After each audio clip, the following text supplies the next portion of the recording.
Have you ever felt like you and your spouse are more like roommates than partners? Maybe you are struggling with communication breakdown, financial problems, parenting stress, or even trust issues and infidelity. Drop a broken heart emoji in the comments if you have ever felt that disconnect, and know you are not alone.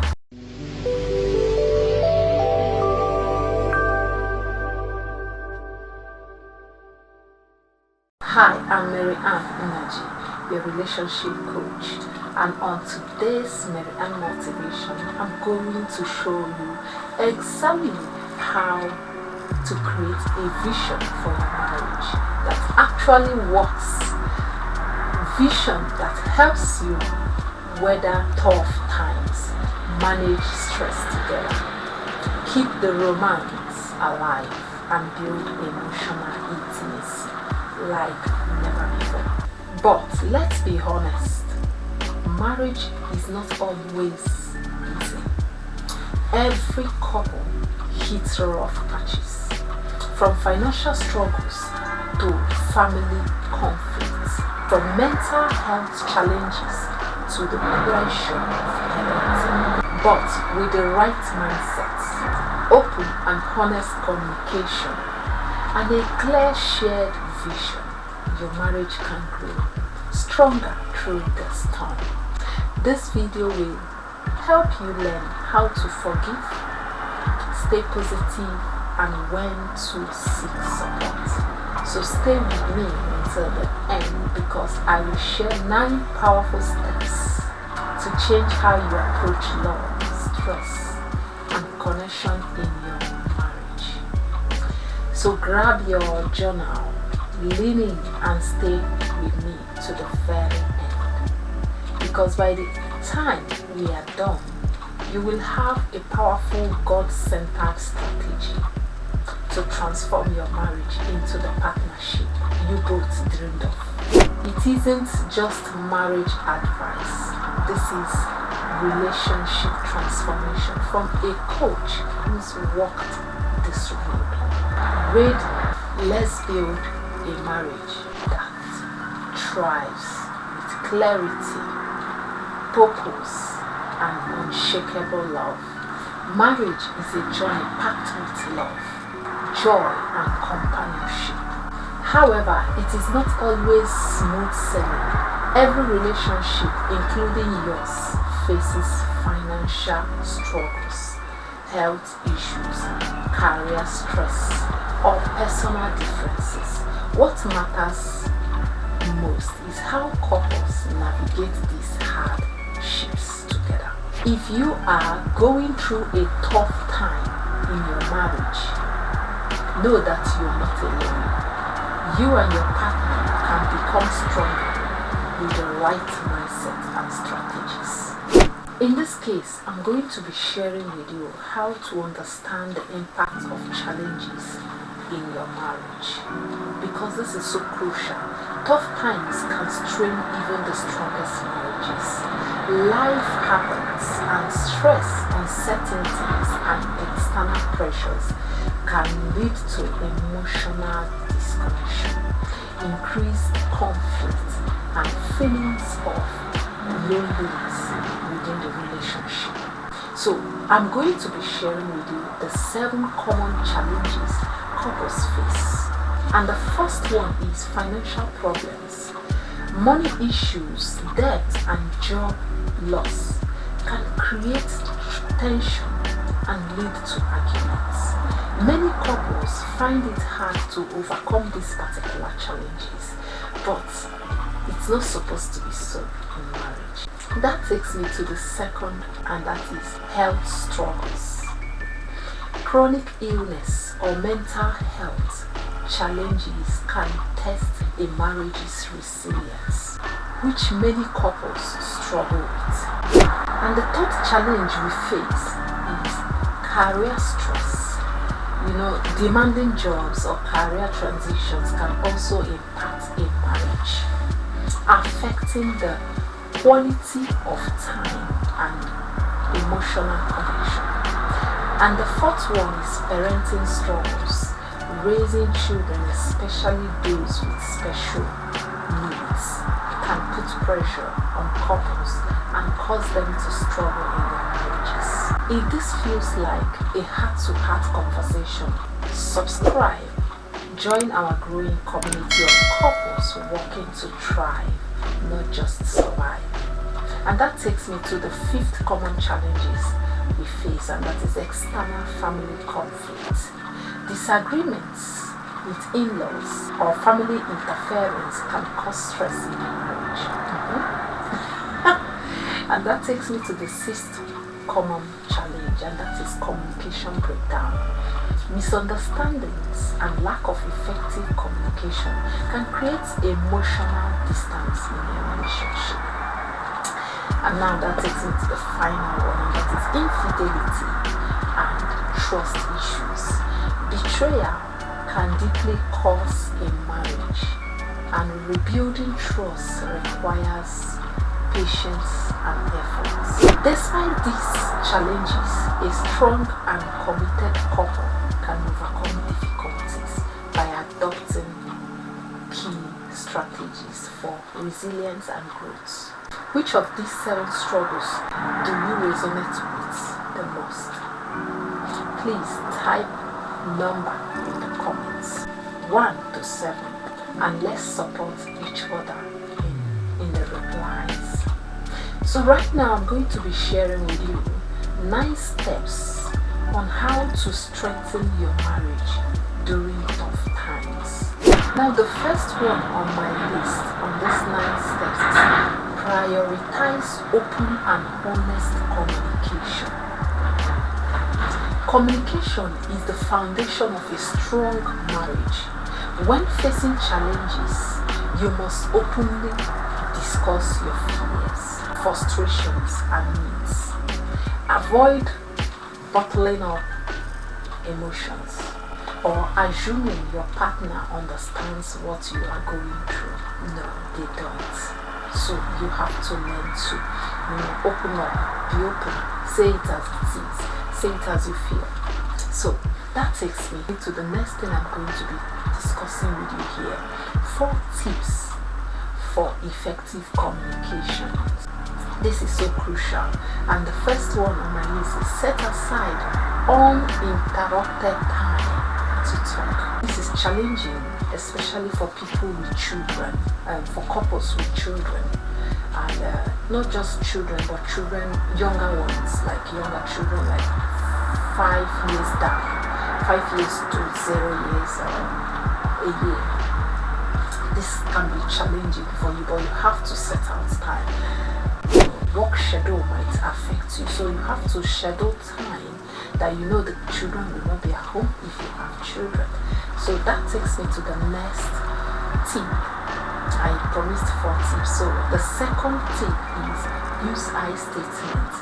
For example, I feel overwhelmed when when you don't help, or when anything you want to talk with your partner. Always use the I statements. Your feelings, spill it that way. That you feel this, you feel that, I statements, it helps to express your emotions without blaming. And that takes me to the third point. The third tip I have for you, and that is listening actively and validate each other's feelings. To be honest, when it comes to this aspect, a lot of people do not do the active listening, because this is what will help reduce longer statements. Like if you are meant to talk about something but in a short form, if your spouse or your partner are not doing the active listening, it stresses the discussion. If it is a discussion that will take just few minutes, like let's say 5 minutes, it will take up to 15 minutes. If care is not taken, it will even take longer than 15 minutes. So when we actively listen, it helps us to go straight to the point. Ask direct question, like the real question you need. But when they don't listen, maybe your partner or spouse weren't listening actively, they tend to ask you the things or say the things you have already repeatedly said. So this prolongs the conversation and brings in misunderstanding and argument, even conflict. So the tip to solve this problem is active listening and always validate each other's feelings. This is so crucial. And that takes me to the final one, and that is seek solutions together rather than focusing on problems. I know this is challenging for some set of people. There are some set of people who are programmed. This is the way their mindset is. But everything, we need to do everything in love. If you know that you are in a marriage, in a situation that your partner is paying attention too much on problems or negativity, and you can help, like you are discovering these things and it's not working, it will not work. So what you do is just to help your partner by, if they say something negative, rephrase it for them. Tell them this is how to do it. Solve that problem together. Don't try to say, anyway, that's his own understanding, that's his own way. No, we don't solve problems this way. We don't make our marriage beautiful this way. That's not part of how you can solve your marriage and like how you can make your marriage thrive. The only way to make your marriage thrive is to do these things together. Focus on solutions, not problems, and always refrain any negative from wherever it's coming from to positive. That's the way. So, what's one thing you wish your partner understood without you saying it? Comment below. Someone else might relate. So that takes me to the second point I have for you here, and that is work as a team. This is so crucial because if we work as a team, things will work out fine for us. Difficult times should bring couples closer, like together, not drive them apart. Approach problems as a team. It reinforces the mindset that you are in this together. I have noticed that you achieve your goals faster when you work as a team. So here is a practical example, in as much as it's not based on a marriage, but it's based on when you work as a team, you achieve more when you work as a team. A typical example here is a popular musician, a Nigerian popular musician, the P-Square. When they worked together as a team, their music was selling high. They beat all the Nigerian musicians because they were working as a team. They were twin brothers who work as a team. But the moment they split, things changed. It is the same in marriage.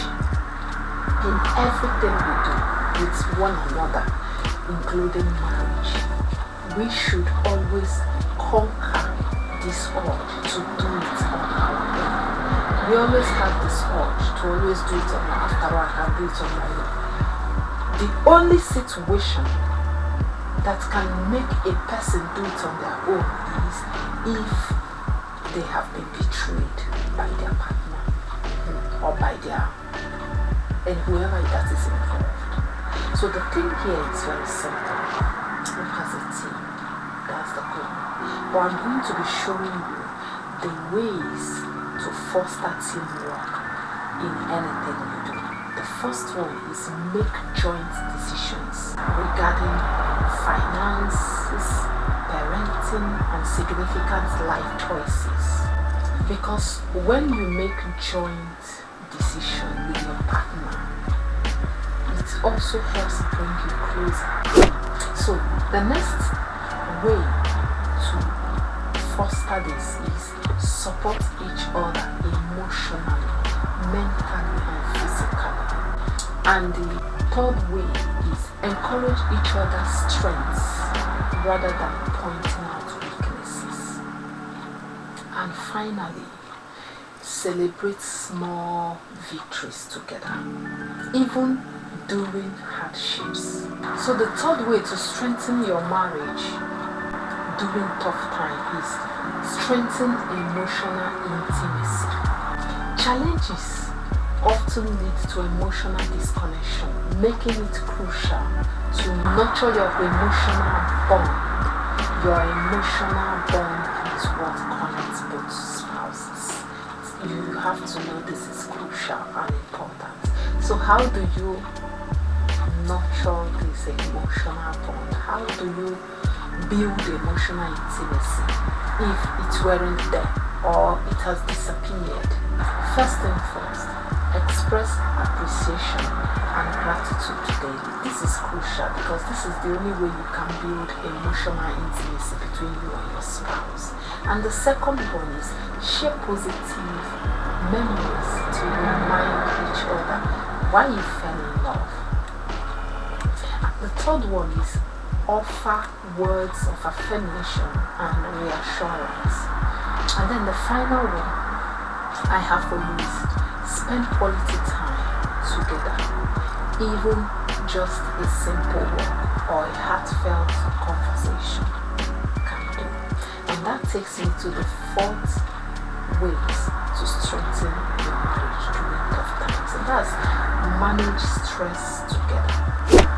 Stress can damage a marriage. Making finding healthy ways to cope together is vital. I have noticed that when you manage stress together, life is more easier. So how do you manage this stress together? Here I'm going to be sharing with you stress-free strategies for you to be able to manage this together. The first one on my list is exercise together, such as walking, yoga, or dancing.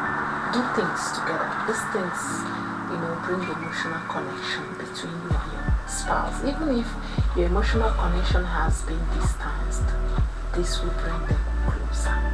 And the second one is practice mindfulness or meditation as a couple, not individual but as a couple.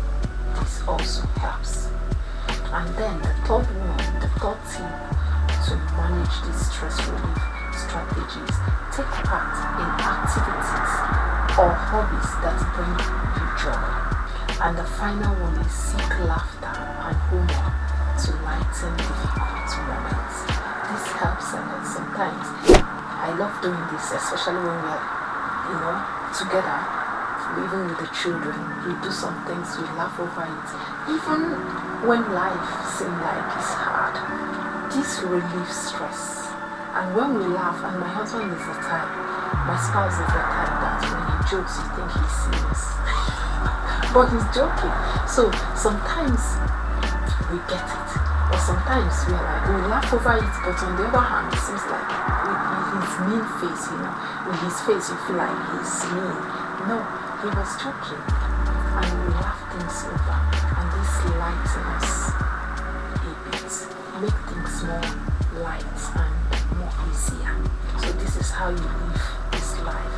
And the next is, do you shut down, explode, or withdraw when life gets stressful? What do you think? Let's be honest. Be safe here. Let me know in the comments below. And that takes me to the fifth step on how to strengthen your marriage during tough times, is to seek support. Sometimes overcoming marital struggles requires outside support. Most of the time, not all the time, but sometimes. Depends on how you have been handling this issue.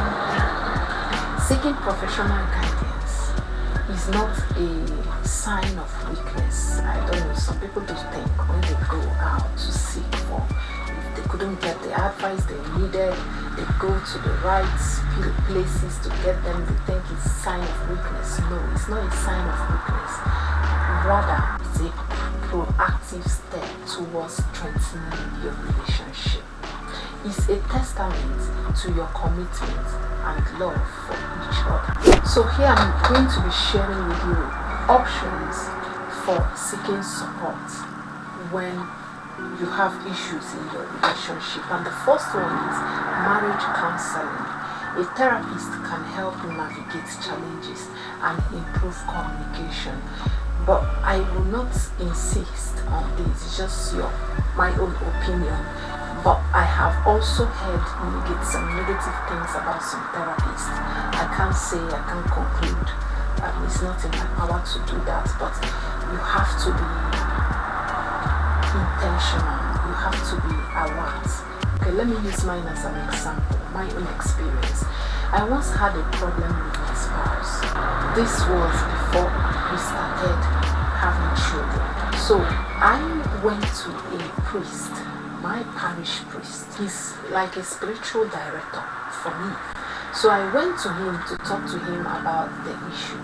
Before I prayed, I was there thinking, who do I go to? Who do I go to?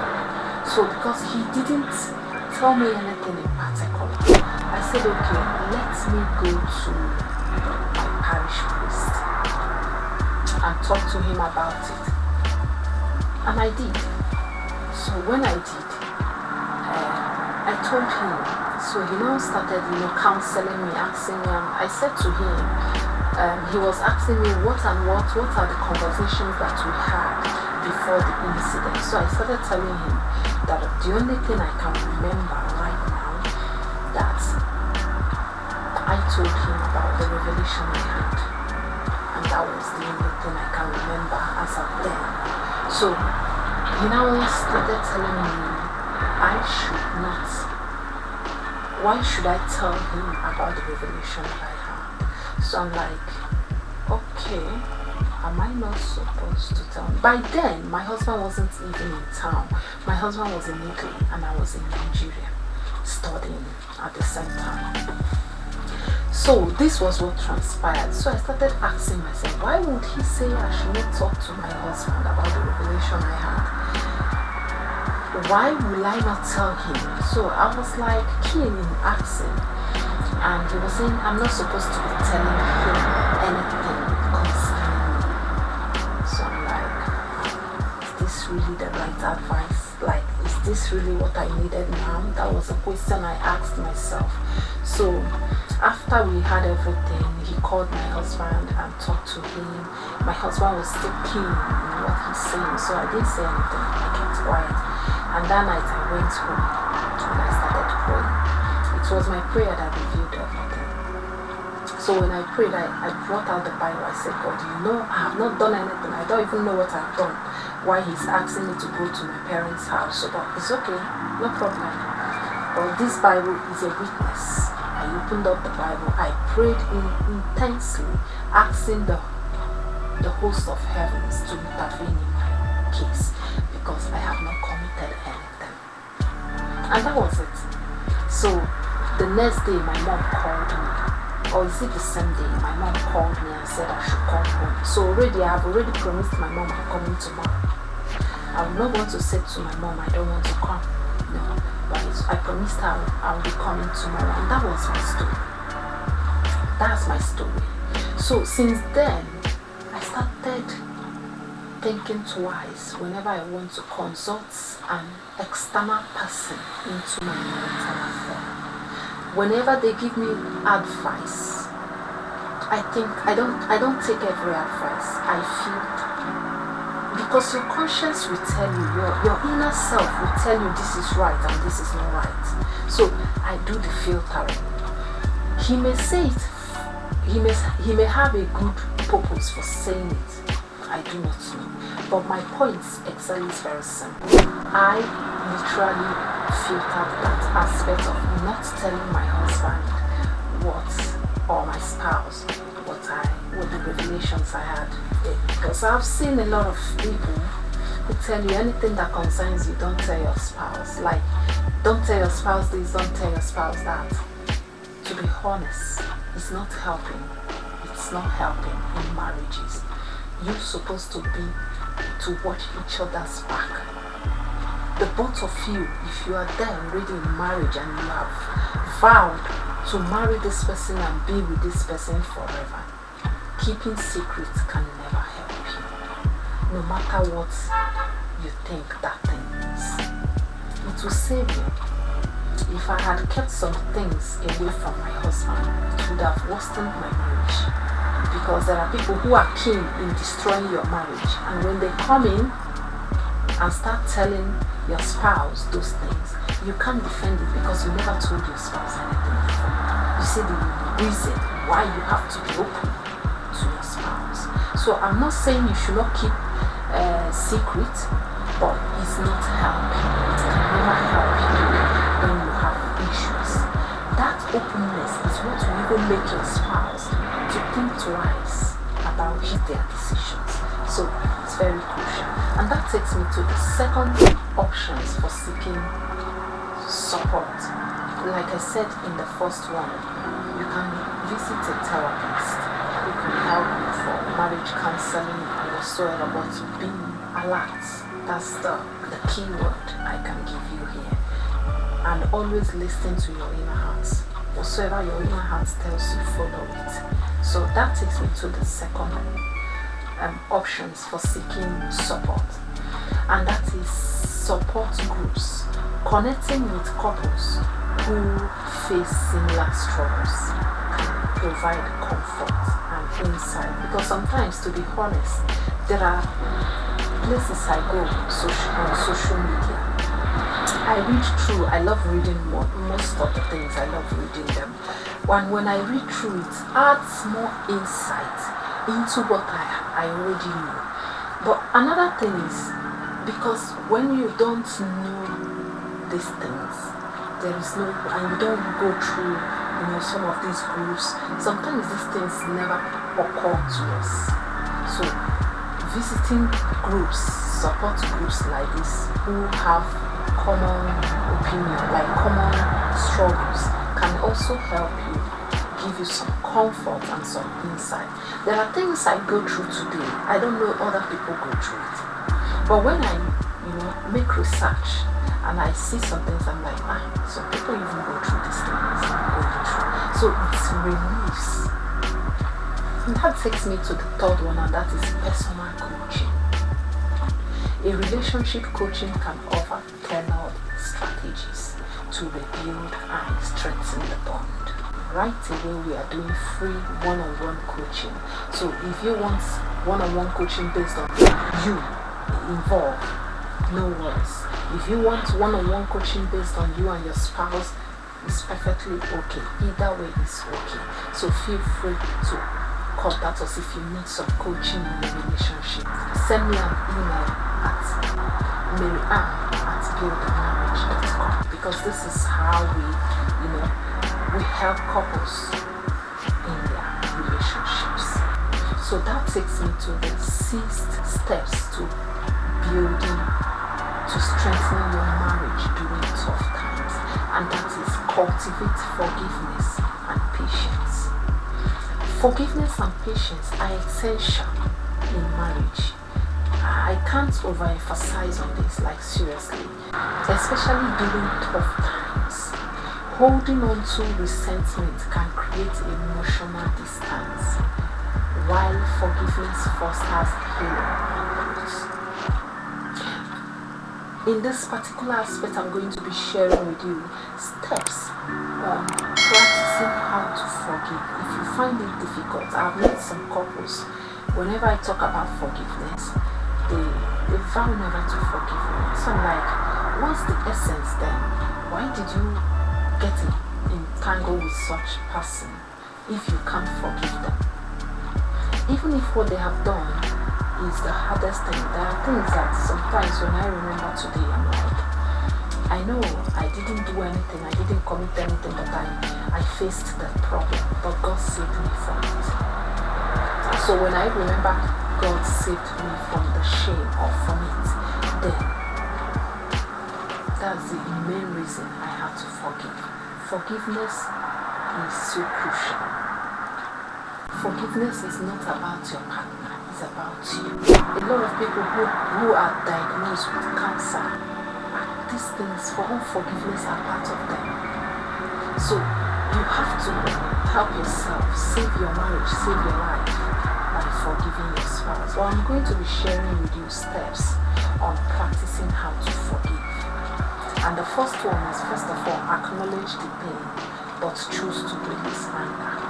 You have to know, acknowledge that yes, this has cost me this, and always find ways to release that anger. So if you can release it by speaking, perfect for you. There are kinds of people I've met in this world that when they tell you their mind is off, they no longer have grudges about that. You no longer see them once they have spoken it, but those who do not speak their minds always have so much deep down, and this is what keep throwing them back in achieving success, even in their marriage and in general life. You see them, they struggle, they do everything everybody does, but still they are still dying inside. So this is the number one step. And the second step is focus on solutions rather than dwelling on the past. When we dwell on the past, we are not moving forward. We are setting ourselves back. So always focus on solution and focus on how to make things better for you in the future. This is one of the things that have kept me this life, that have kept me up these days. A lot of people that have hurt me in the past, I have hurt some people, knowingly and unknowingly, I can't really say, but I know there are people I have hurt in one way or the other. Maybe my behavior or my words or my attitude, even when I know and when I don't know. But the truth here is this. When I remember those hurts, I still let it go. I still communicate with these people. I still have time to, do things with them. It doesn't mean I should stay there. No, I can't stay there. It doesn't make sense. The Bible encourages you to forgive. Do not dwell on the past because it will not help you. And that takes me to the third step to forgiving. Offer and accept apologies with sincerity. Sometimes being sincere is a difficult aspect for some set of people, some kind of people. But the truth is, you have to learn to accept apologies. Some people will never take your apologies, no matter what, no matter how you say them, no matter how you try to please them. They will never accept your apologies. You know why? They always have it at the back of their mind that they must surely pay you back exactly what you gave them. For me, this is my own way of doing things. I leave it for the universe to handle for me. There are a lot of things that have happened among me and some people.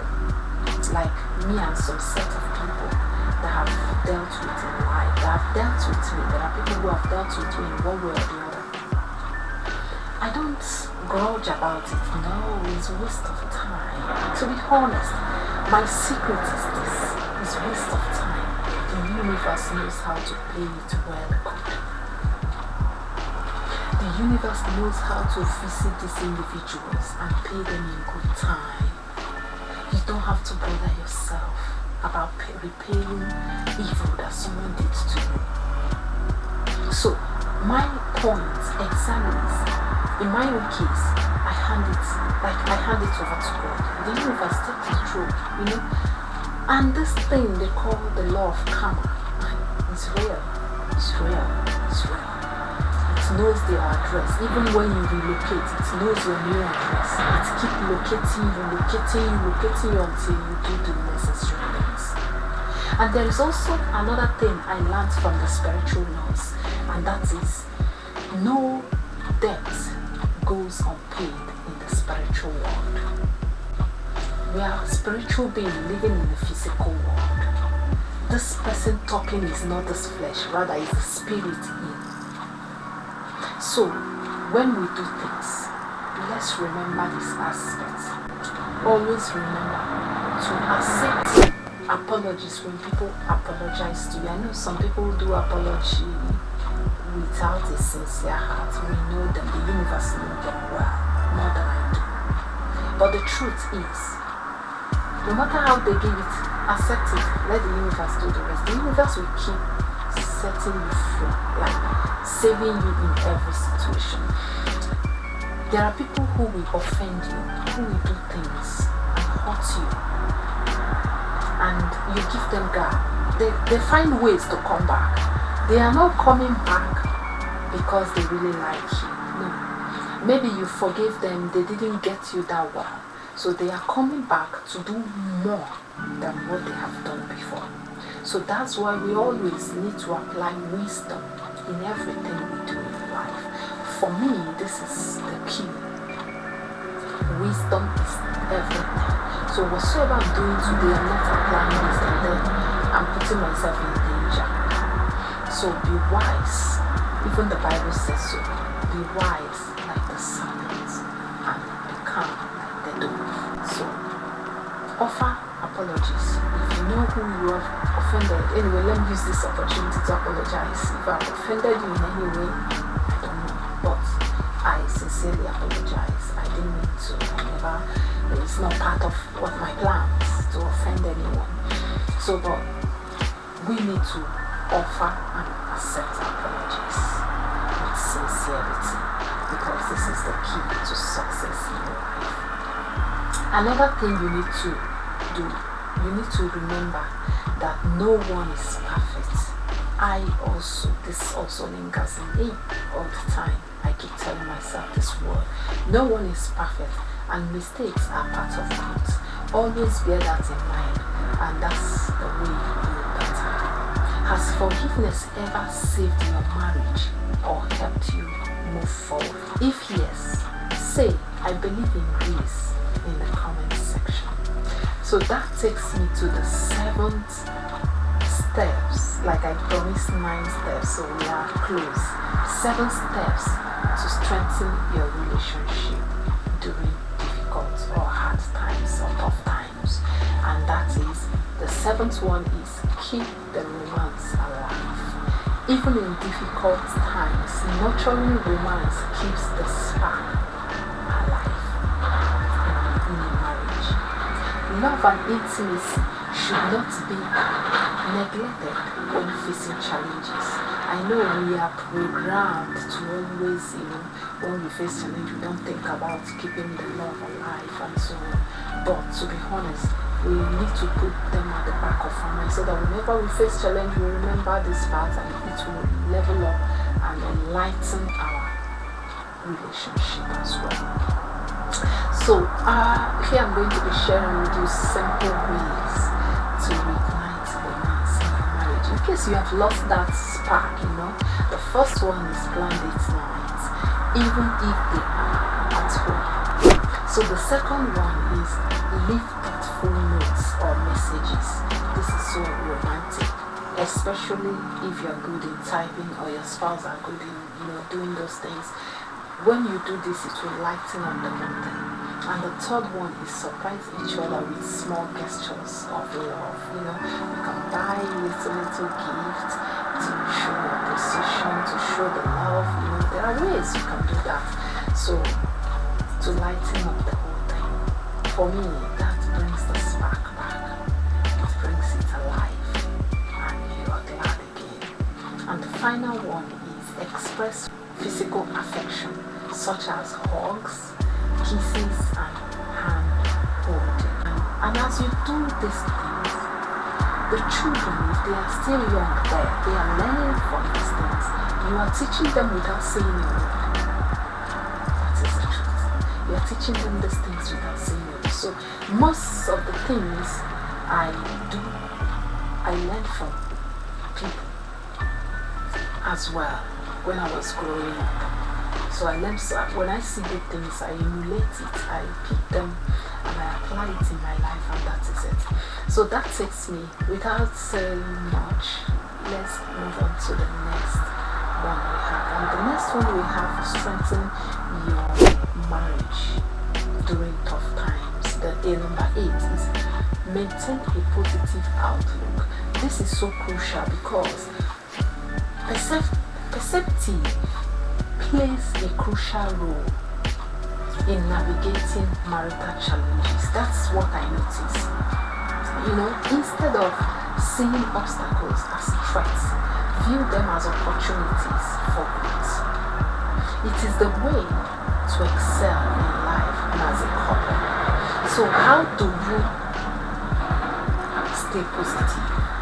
Especially maybe you find yourself in I don't know, but how do you stay positive in your relationship? First one is focus on what you love about your partner rather than flaws.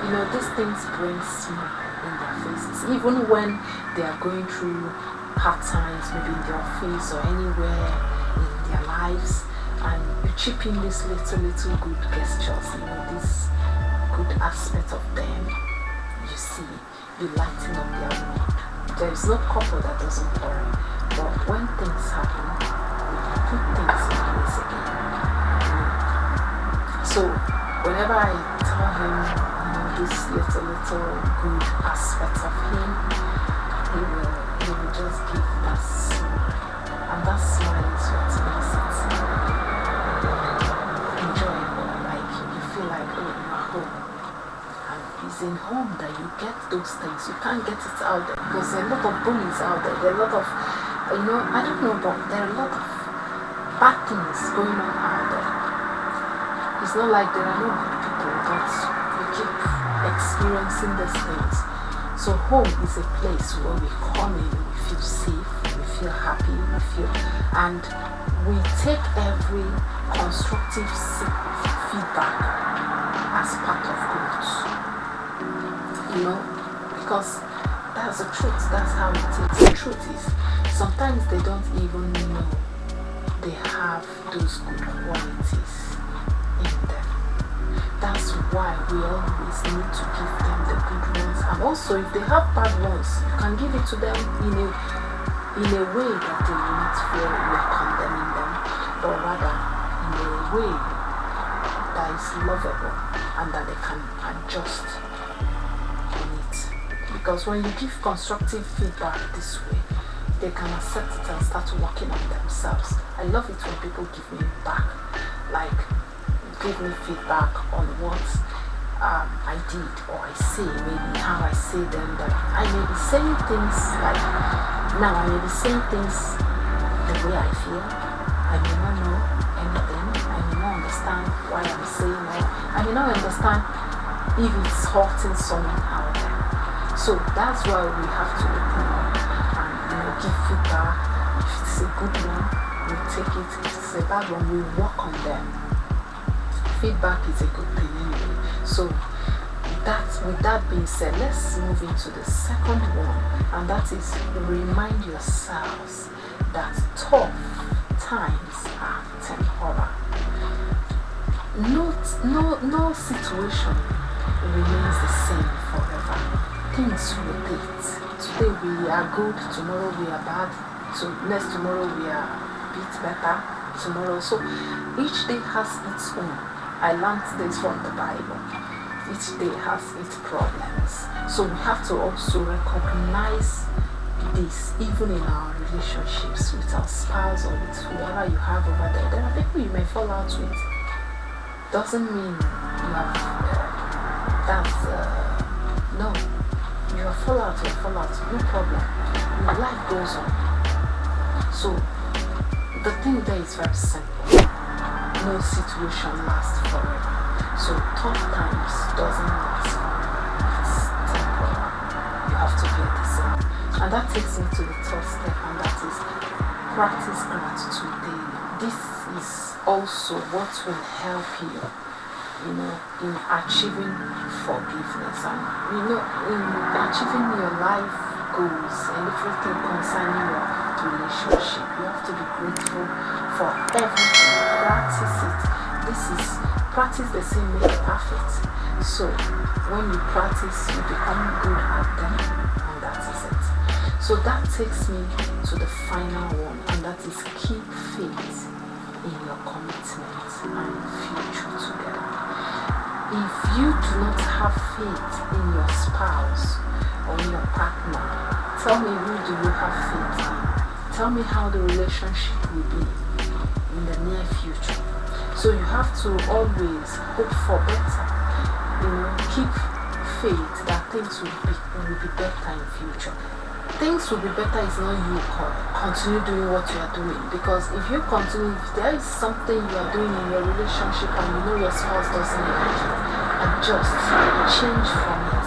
Like the Bible says, change your mindset. God told the Israelites for them to go into the promised land that they need to change their way of thinking. So for you to achieve that success in your marriage, in your life, in everything you do, you need to change the way you think. The mindset shift needs to happen for you to be able to succeed at these things. So always adjust when things are not working right. If you feel like, okay, there are things my spouse is complaining about and they don't like it, all you have to do is to adjust, find ways to amend so that things will work well for both of you in the future. And the final step for strengthening your marriage during difficult time is the 9th one, and that is establish a shared vision for the future. This is so crucial. Having a shared vision strengthens the bond between partners.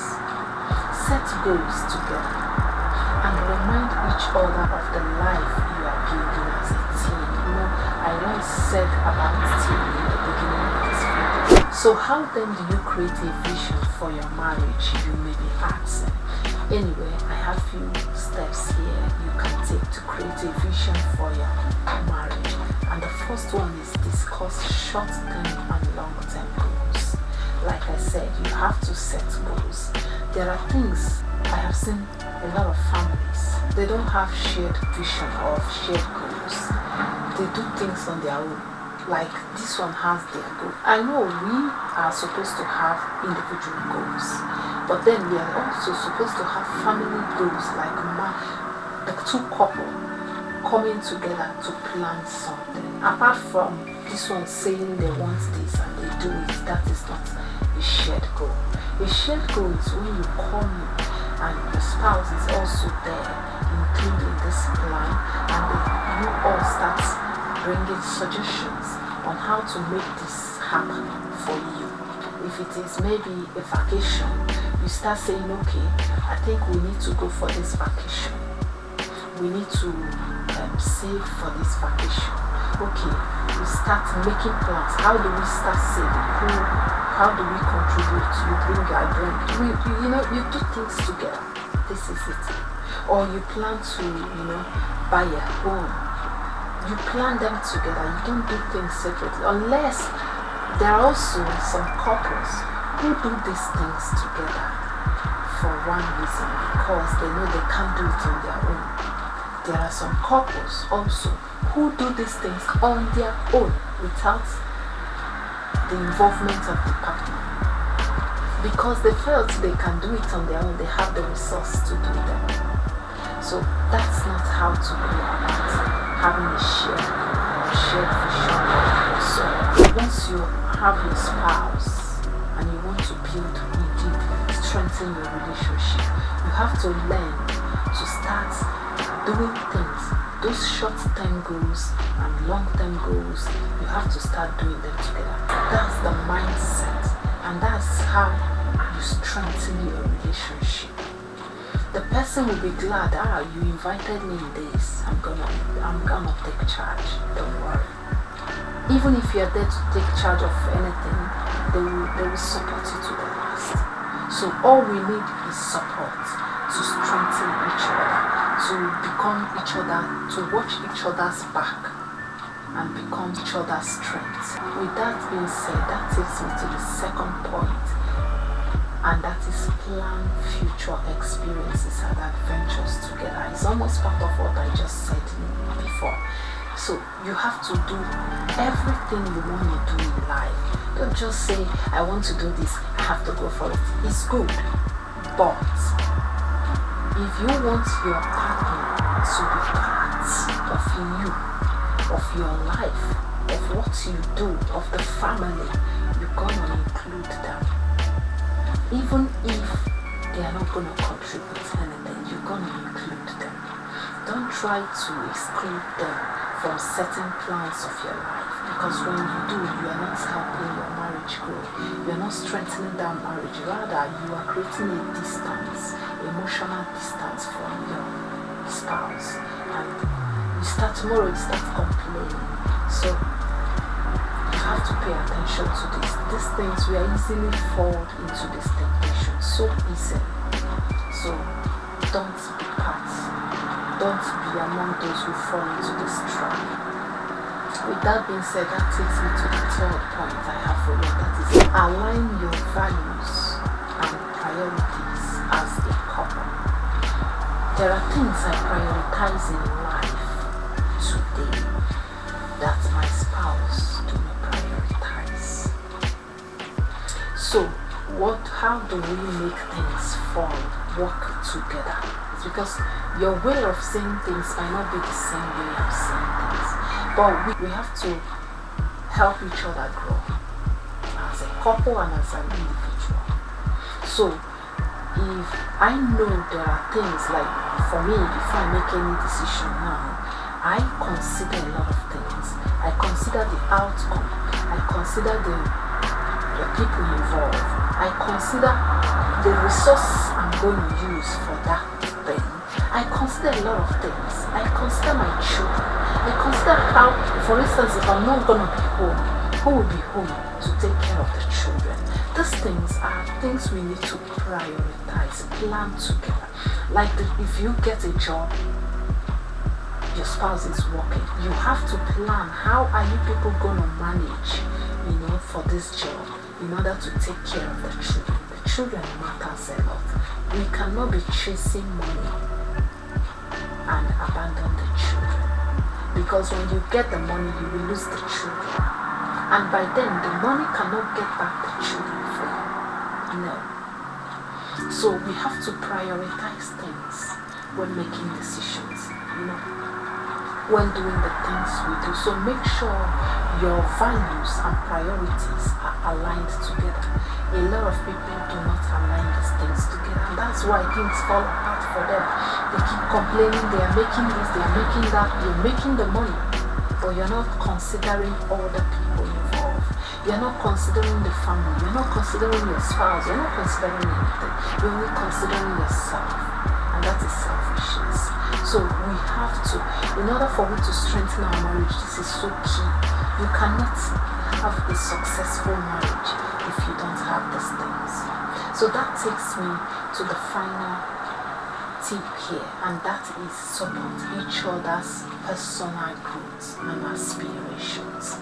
There are also people in marriages, for instance, if something is going on with their spouse and they know something is going wrong or going on, and the next thing you hear is their business, it's none of mine. And I'm like, their business, like seriously, is that how we grow? That's not how to grow. That's not evolving. If you're living this kind of life, it's not evolving. Because the only way, do you know you learn when you teach people? When you tell people the right way to do things, you learn from them as well, from that thing you said, even though you know it. I have experienced this several times. There was a day I was talking to my friend and I said something. I never thought about it, but the conversation came up and I said something about it. But on the other thoughts, I said, I never thought of this. So I let my friend know about it. I talked to my friend, I said to my friend, do you know that this thing I told you, I never thought about it. Like, I've never for once have discussion about this kind of thing and thought about this particular thing I gave you. And it was an insight that opened up to her. So she grabbed the insight, and that was when she now told me something else. And I said, wow, I never knew. You see, so when you teach, or you help people in life, you are growing as well, you are learning as well. So we should stop this is their thing. No, in marriage you have to work together as a team. Help your spouse grow, help them in their personal growth. If you see something they need to learn, help them learn it if you know it. Don't let them stress or struggle while doing it. When you help them, it makes it easier for them as well. So it's very crucial you do this. So what's one dream you and your spouse share for the future? Like one thing you want to achieve together in the future. Drop it below and declare it. Yes, because it must surely come to pass. The Bible says you should declare the word and it shall surely come to pass. Marriage is a journey loaded with ups and downs. We should be aware of this. Why challenges can test a relationship, they also allow couples to deepen their connection, resilience, and love. You and your partner can navigate tough times together and emerge stronger as well. Your relationship is a precious bond worth nurturing and protecting. If you are facing struggles in your relationship, remember you are not alone. Seek support, practice patience, and believe in your ability to overcome obstacles together. Your love story is worth fighting for, honestly. If something in this video touched your heart, I would love to hear your biggest takeaway. What's one thing you will apply this week to build a stronger marriage? Let me know in the comments below. If this video inspired you, take a fresh look at your relationship. Remember, it's just the beginning. Whether you are dealing with communication breakdowns, infidelity, trust issues, or financial problems in marriage, you can overcome them with the right tools and the right mindsets. As a relationship coach, I want to keep equipping you with practical relationship tips and biblical marriage advice that actually works. Every challenge, whether mental health struggles, parenting pressures, or family conflict in marriage, offers an opportunity for healing, deeper emotional intimacy, and rediscovering how to keep the romance alive. If you are ready to learn how to manage stress together, how to stay positive in tough times, or how to forgive when the pain feels too deep, there is so much more waiting for you. If you find this helpful, don't stop here. Click here to watch my next video on financial stress in marriage, how to budget and avoid money fights, because financial peace is key to emotional peace. In it, I will walk you through proven strategies to regain control, reduce tension, and build a financial vision that supports, not sabotages your life story. You are not alone. With Maryann motivation, you are just one step away from a stronger, healthier marriage filled with open and honest communication, shared purpose, and God-centered love. Subscribe for more relationship advice, tips, and marriage advice from Maryann. Thank you for staying tuned. Silent love calling faith to shadow me through your heart.